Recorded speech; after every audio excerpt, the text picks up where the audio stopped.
7 தமிழ் பொறுப்பும் பொது நலமும்.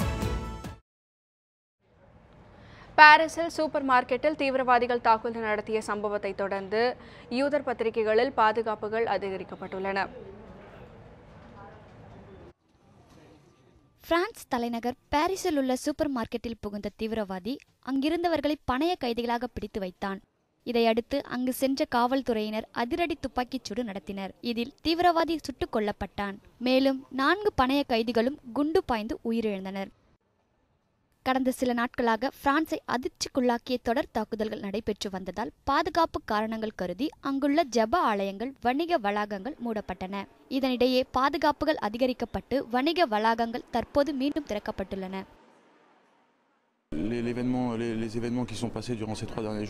பாதுகாப்பு காரணங்கள் கருதி வணிக வளாகங்கள், ஜெப ஆலயங்கள் மூடப்பட்டன. பிரான்சில் இப்போதுதான் இது போன்ற சம்பவம் நடந்துள்ளது. தற்போது பாதுகாப்புகள் அதிகரிக்கப்பட்டுள்ளன.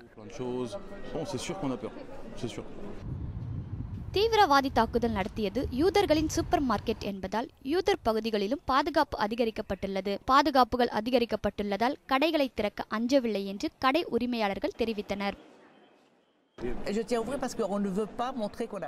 நாங்கள் கடைகளை திறந்துள்ளோம், ஏனென்றால் எங்களுடைய பயத்தை வெளியே காட்டக்கூடாது. பிரான்ஸ் நாடு ஒரு சுதந்திரமான நாடு. பிரான்ஸ் மக்கள் யாருக்கும் பயப்பட மாட்டார்கள். எனவே நாங்கள் கடைகளை மூடாமல் திறந்து வைத்துள்ளோம். கடந்த சில நாட்களாக முடங்கி கிடந்த பாரிஸ் நகரம் தற்போது கடைகளை மீண்டும் திறக்கப்பட்டுள்ளதால் இயல்பு நிலைக்கு வந்துள்ளது. நியூஸ் 7 தமிழ் உலக செய்தி பிரிவு.